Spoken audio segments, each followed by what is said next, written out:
Hello everyone, good morning in Europe, good evening in United States. This is Afra with another daily outlook video. As you know, in this series of videos, you're looking at the market to see what happened yesterday, what is happening at the moment, and what is our expectation from today's financial markets.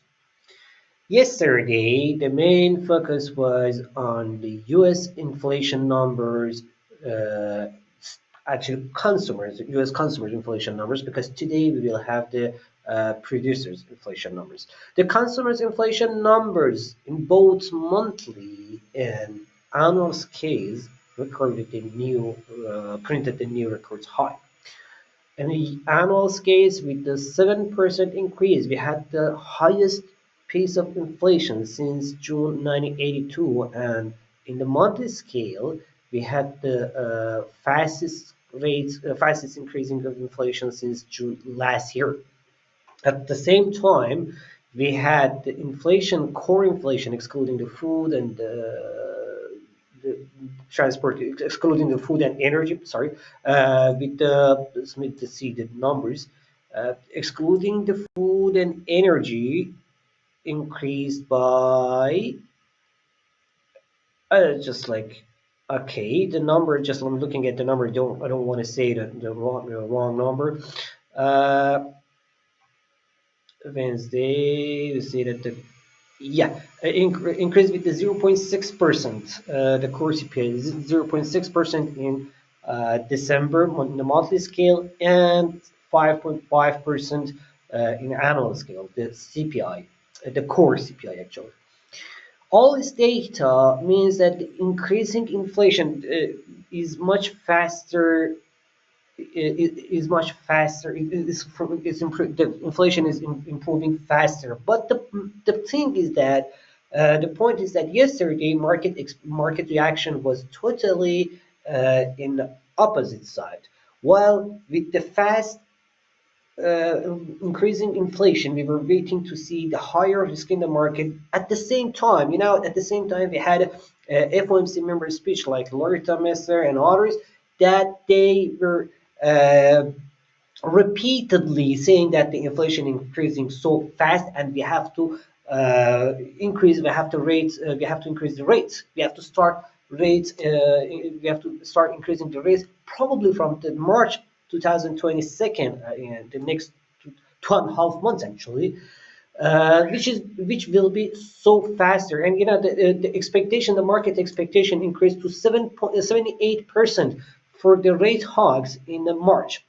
This data actually means that more tightening policy is supposed to increase the US dollar, but increase a little bit market risk and US dollar. But the market risk was fast. What market risk was slower yesterday. And at the same time, we had the US dollar index falling sharply under 95 all the way down to 94.90 actually. This is exactly opposite direction of reactions that the market was waiting for. I mean, after this data, actually, I was waiting to see the US dollar to increase much lower. But this reaction was totally in opposite direction of my expectations. Therefore, I think the market needed a little bit more time to see the reality, ongoing the reality in the market, and most probably we will see. Most probably we will see that the market will increase from here, the US dollar to increase from here. Yet before also I told in a larger time frame, as long as the market is US dollar is above 94.20, we are in an uptrend. But breaching under the 95.50 was a little bit alarm here. This is probably this you can see here here somewhere around here, yeah, 94.75 was another support here, which the market couldn't bridge that. However, the data shows that the US dollar should increase again based on the US dollar, based on the data we had and the market expectations from the higher inflation rates. But maybe just because that the market was expecting the 7% inflation for December, and the data also was at the 7%, maybe just being in a line with the data at the same level of the same level of market expectations.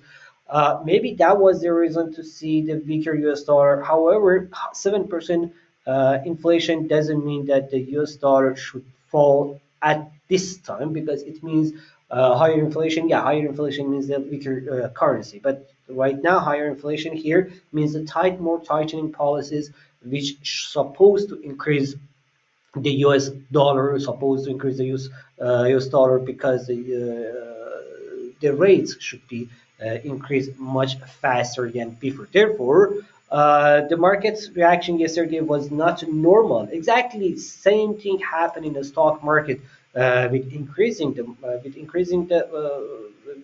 with the bulls seeing in the chart. You see, SP 500 increased about 4,700 again. Nasdaq same. We saw the Nasdaq same thing also in the almost in the border of 16,000 again. Dow Jones moved much higher, above 36,000 US dollar. These numbers were not the market expectations for higher inflation, and this means that the market had totally opposite reactions. I am waiting to see. I am personally waiting to see these yesterday's bulls, in like past 2 days bulls, to lose their position, and we can see the peers a little bit more in the charts.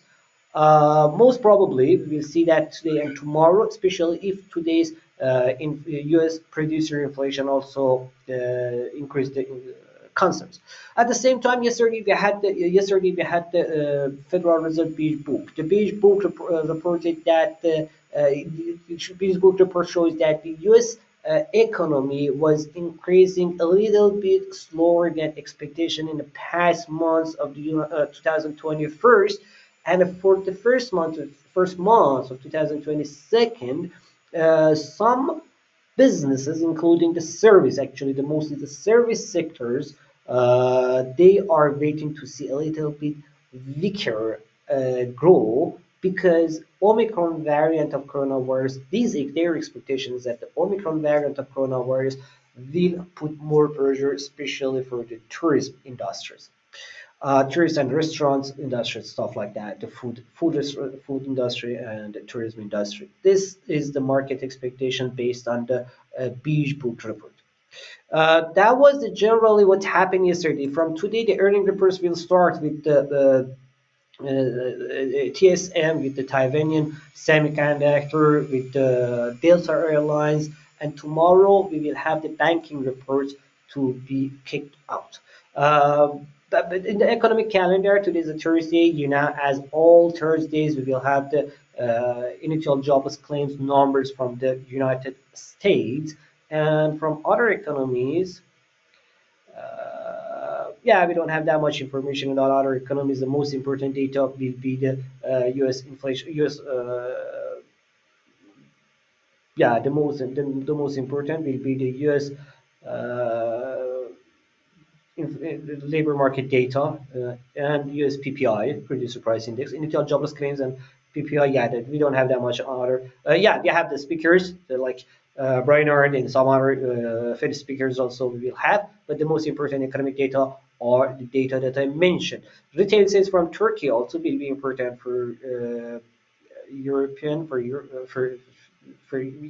Europeans and these areas, because it's not going to affect anything in the US economy. Yeah, this is the most important data in the calendar for today. We don't have that much other information. So this is what we have to this is our general expectation. You see that in the market, if you go to the Asian market and see that what the Asian market's reaction is to the last night US data is weakness. Nikkei 225 is falling almost with the 0.9%. Shanghai losing 0.3%. Yeah, the Hang Seng is almost a flat with 0.8%, 0.08% or 0.1% increase. It's not that much positive or negative, but the Nikkei and Shanghai both are falling sharply, and this is the real expectations of the market to see the same thing happen in the U.S. market today, if when the U.S. cash market will open. So the weakness in the market is the today's expectation according to the published data. Anything important? I'm looking to see if there is anything, any other data to talk about. I don't see any other data. Let me check this other website. I don't see any other important data to that can affect the market. But about the cryptocurrencies, let me go over where is my chart? Here the Bitcoin. About the cryptocurrencies, again, we saw another increase yesterday in both Bitcoin, or in almost most of the cryptocurrencies. But these cryptocurrencies increased against US dollar, and that was because of the US dollar weakness, not because of Bitcoin strength. So the yesterday's uptrend in cryptocurrencies still there was because it still was because of the weaker US dollar. Alert committee no conversion case for the UK CBDC. Coinbase plans to offer cryptocurrencies token shows zero. Now the data shows that Bitcoin traders natural view ahead at Friday. Oh yeah, guys, this Friday we will have 750 million BT, 750 million dollars. $750 million options will be expired this Friday. It is not a good news for the market. Can sometimes usually at these times we can see weakness. Okay, 750 million, 750 million options will be expired this Friday for the Bitcoin. This is the most important the data news that we had so far for the Bitcoin and the cryptocurrencies market. We didn't have that much information that can say these specific data can change the market attitude at the moment. Still, our expectation is still in a daily chart. If you go, still the market is moving under main moving average under the main levels. So therefore, overall downtrend expectation didn't change yet. This is the generally market situation currently and our expectations. Hope it was useful for you guys. And yeah, thank you so much for watching this video and hope it was useful for you guys. See you guys all tomorrow. Bye bye.